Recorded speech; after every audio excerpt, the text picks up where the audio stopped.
ये बोल रहे हैं, मैं तो कहा कि पलायन अच्छी चीज है, विकास हो रहा है, सब कुछ हो रहा है।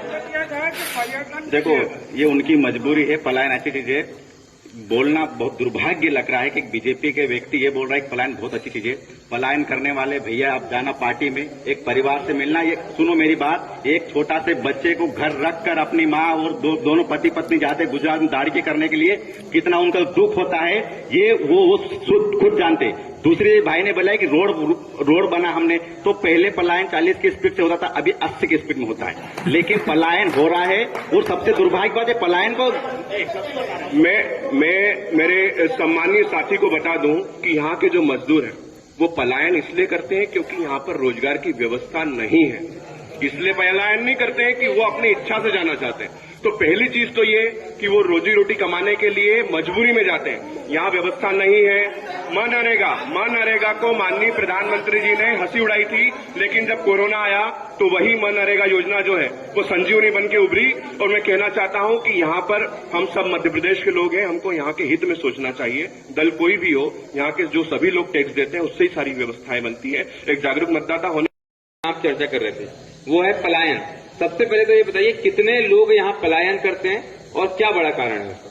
मैं पहले स्वास्थ्य में बात करूंगा। मैं जो हॉस्पिटल की हम बात कर रहे थे, ये सरकारी हॉस्पिटल है ही नहीं, पूरे मध्य प्रदेश में नहीं सरकारी हॉस्पिटल। आप जाके देखो, पूरे प्राइवेट कर्मचारी वहां पे मिलेंगे, या संविदा पे मिलेंगे या प्राइवेट कर्मचारी। कौन सरकारी अस्पताल?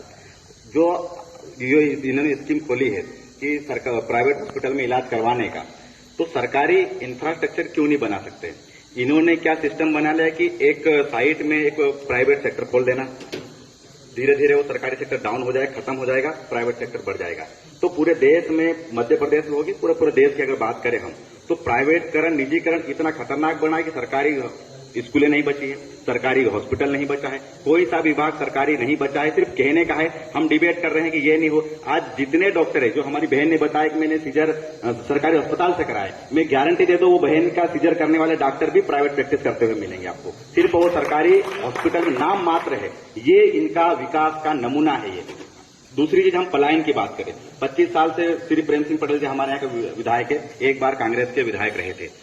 हम सबसे बड़ी बड़वानी की दुर्भाग्य ये है कि आपने देखा होगा कि बकरी का मंडी लगते हुए, मुर्गों की मंडी लगते हुए, इस बड़वानी जिले में मजदूरों की मंडी लगती है। राजपुर में पूरे पिकअप भरा के जाते हैं मजदूर, पूरी पिकअप भरा के जाते हैं। मजदूरों की बोली लगती है कि इतने मजदूर हमको चाहिए, तुम यहाँ मेरे यहाँ, ये पूरी बड़वानी और आदमी सबका होता है। कहते बड़े शर्म की बात हो रही है। राज्यसभा सांसद श्री सुमेर सोलंकी जी है, गजेंद्र पटेल आदिवासी है, प्रेम सिंह पटेल आदिवासी है, लेकिन उनके ही लोगों की आज बोलियां लग रही, मंडी लग रही है। बड़वानी का दुर्भाग्य है, 1 लाख से ज्यादा मजदूर पलायन पे। इन्होंने सीधा सिंपल बना लिया। इनको लगता है कि दारू और पोटली हम खरीद लेंगे और बना लेंगे सरकार। आज प्रेम सिंह पटेल को अगर हम आइकॉन माने आदिवासी समाज का, तो इन्होंने आइकॉन बनने लायक कौन सा काम करा?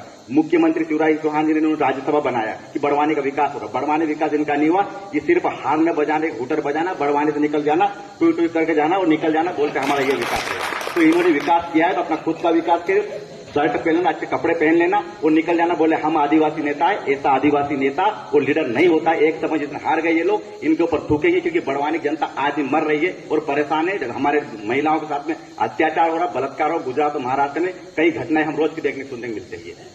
एक्चुअली अभी जैसे बहन बता रहे थे नगर पालिका के, हम लोग बात करें बड़वानी नगर पालिका का, लेकिन भाई साहब लेके जा रहे थे नांगलवाड़ी। प्रॉब्लम सबसे बड़ी ये है कि हम बात करें देश की, लेके जाते पाकिस्तान, मतलब यही हो रहा है देश में अभी।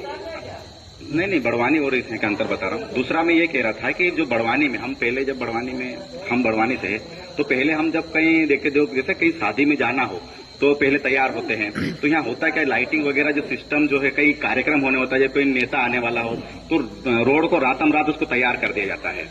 और जैसे कहीं रैली निकलने वाले हो, नाइट में कुछ काम हो, तो रातम रात मतलब बल्ब लग जाते हैं। ये इनका एक दिन का विकास होता है। उसके बाद जनता रोड पे गड्ढे में जाएगी। अभी जाके देखेंगे पूरी बड़वानी में गड्ढे भरे हुए।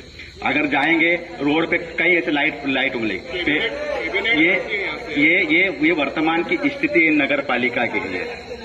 एक मिनट जी, सरकारी अस्पताल में इनके मरीज कितने जाते हैं सरकारी अस्पताल में? सिर्फ दूसरी इन्होंने बोला प्रधानमंत्री आवास, इनके मकान को तो 1,20,000 में इनका मकान बना है कि 1.5 करोड़ का बना है इनका मकान। तो गरीब का मकान बने 1,20,000 खाते पीते हमारा मकान बना है। बेचारा गरीब बना लेता है, 1,20,000 का मकान है, वो 2 लाख रुपए वो उधार कर्जा ले लेता है और निकल जाता है गुजरात में मजदूरी करने के लिए। ये बेरोजगारी बात नहीं करेंगे। 25 साल से प्रेम सिंह पटेल से विधायक यहाँ पर है, लेकिन 25 साल से 1 लाख से ज्यादा परिवार आज पलायन पे सिर्फ बड़वानी विधानसभा बता रहा हूं। पलायन के मुद्दे पे बात होगी क्योंकि वो एक महत्वपूर्ण मुद्दा है। पहले इस मुद्दे को जो है पूर्ण कर लेते हैं। कहा कि इन्होंने पूछा कि आप हुए कि नहीं सरकारी हॉस्पिटल में एडमिट, तो मैं कहना चाहूंगी कि मेरे 2 सीजर हैं, वो सरकारी हॉस्पिटल। बात चलते आदिवासी बाहुल्य क्षेत्र है, आप लोगों को मौका मिला, आपके किसी समर्थक को जीत मिली, सरकार में आपकी दखलंदाजी रही, तो बड़वानी के लिए क्या करेंगे? सबसे पहले तो बड़वानी का जो मेन मुद्दा है पलायन वाला और बेरोजगारी वाला जो मुद्दा है, इस मुद्दे को लेकर कार्य किया जाएगा। अगर कभी हमारे कैंडिडेट जीतते हैं और हमें पूरी आशा है कि अगर निष्पक्ष निष्पतंत्र होकर लड़ेंगे तो हमारे कैंडिडेट जीतेंगे और जीतते हैं तो सरकार में सबसे पहले बेरोजगारी को लेकर काम करेंगे, पलायन वाला जो मुद्दा है उसको लेकर काम करेंगे।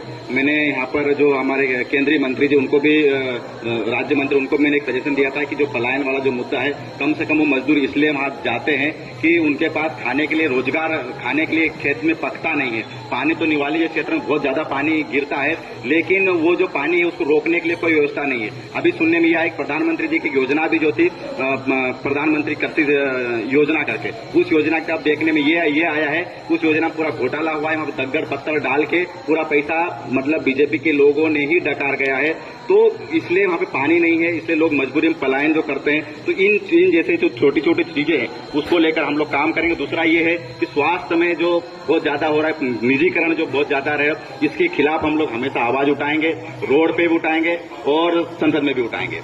जी, आपके पास क्या प्लानिंग है अगर आप लोग जीतते हैं, सरकार बनती है तो? हमारे जो कमलनाथ जी हैं पूर्व मुख्यमंत्री, हम आपको बता दें कि पूरे एशिया के अवार्डेड बिजनेसमैन। हमने प्रत्येक रूपरेखा बनाई। 15 व्यापारी आपके अमित शाह जी हैं। 15 महीनों में जो योजना बन रही थी, कई सारी योजनाएं तो ऐसी जो बन रही थी उसको शिवराज जी ने अभी उसको मुहूर्त रूप दिया है। तो मैं कहना चाहता हूं किसी भी सरकार को उसका आकलन करने के लिए 5 साल देना अनिवार्य है। जी, आप कुछ कह रहे हैं? कमलनाथ जी की और कांग्रेस की सरकार बनती है तो सबसे पहले तो किसानों का जो रहे हुए किसान है, आंकड़े हैं कि बहुत से किसानों के कालातीत सदस्य जो बरसों से लोन नहीं भर पा रहे थे, उनके कर्जे तो माफ हो गए। अब जो बचे हुए किसान हैं उनका भी कर्जा माफ करेंगे।